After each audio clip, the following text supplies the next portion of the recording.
En primer lugar, México quizá es parte de un sistema de la América del Norte desde el siglo XIX. Es un sistema informal en donde hay un país hegemónico y alrededor de él giramos México, Centroamérica y parte del Caribe. Este sistema ya está funcionando, digamos, unos 20 o 30 años antes de que termine el siglo XIX. Lo que hizo el Tratado de Libre Comercio fue formalizar y realmente unir a México, en particular a México, al destino norteamericano. Lo unió de una manera, pues, que parecía ya indisoluble. Es algo así, a mí me parece como una gran locomotora que es la maquinaria económica y política norteamericana, a la cual México había intentado no unirse porque había definido su interés nacional como una independencia relativa de Estados Unidos. Incluso los gobiernos de derecha, como el de Miguel Alemán, pensando que el mercado interno era adecuado, lanzaron una industrialización protegida bajo el lema de independencia de México frente al mundo externo, es decir, frente a Estados Unidos, de una independencia económica, no política.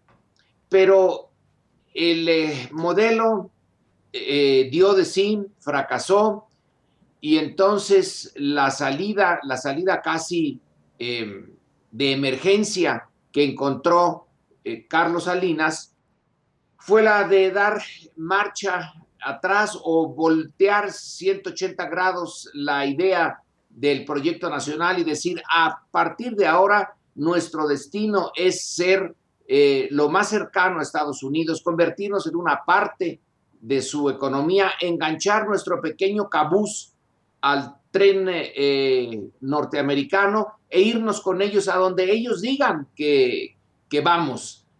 Y ahora, con la llegada de Trump, que en realidad es la maduración de un contraproyecto en Estados Unidos, lo que nos dicen es, vamos a desenganchar su cabucito y ya queden donde queden, eso es asunto suyo.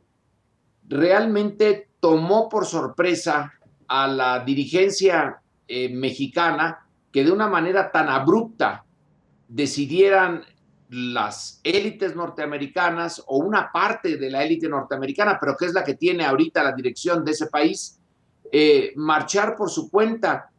En el pasado, y a ver si tú y los colegas están de acuerdo, en el pasado a Estados Unidos le importaba a México mucho por su estabilidad y en aras de esa estabilidad le había dado a México ciertas licencias de disentir de Estados Unidos sin ser castigado económicamente.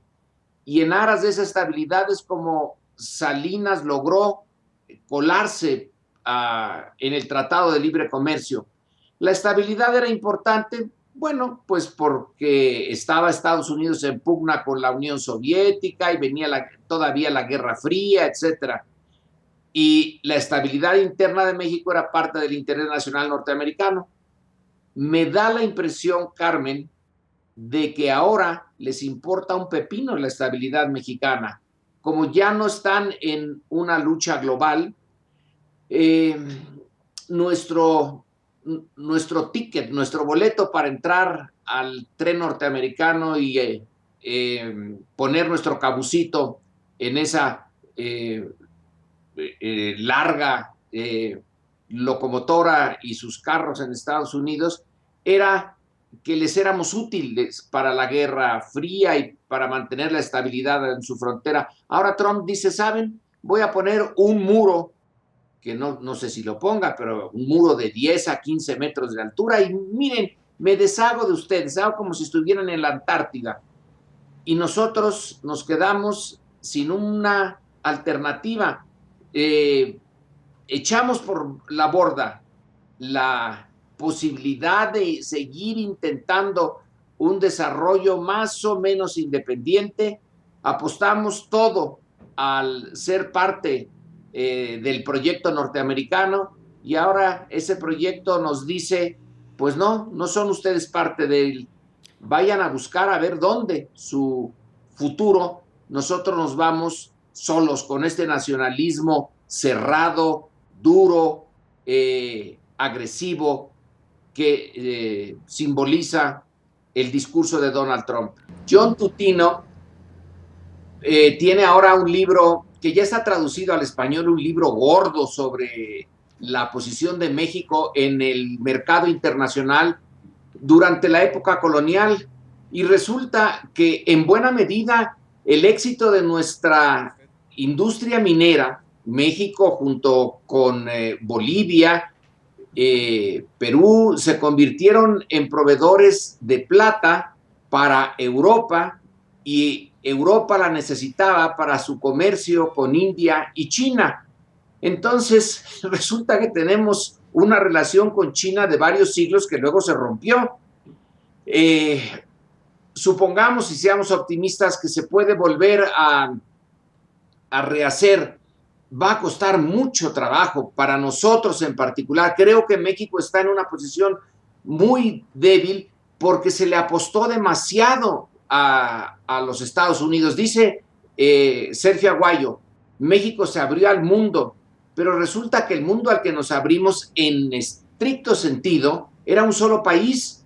Si México tiene el 80% de sus exportaciones puestas en el mercado norteamericano, quiere decir que nos abrimos quizá intelectualmente o simbólicamente, pero nos quedamos encerrados en realidad en un mundo de la América del Norte, y ni siquiera de la América del Norte, porque Canadá todavía es marginal para nosotros. Nos quedamos como pocos países encerrados en la relación bilateral con Estados Unidos. No puedo, no es el lugar, pero algunos de nosotros desde el principio señalamos que ahí se ponía a México en un riesgo, de la misma manera como se puso en riesgo cuando nos volvimos otra vez a petrolizar y se apostó la prosperidad de México al petróleo sin tener en cuenta que podía caer el precio del petróleo. Alguien lo advirtió en 1979, 80, pero pues no se hizo ningún caso, y págatelas que se cae el precio del petróleo y hundió todo nuestro proyecto.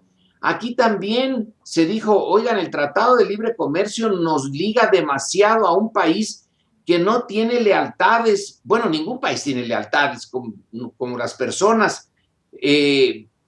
Pueden irse para un lado, para el otro lado.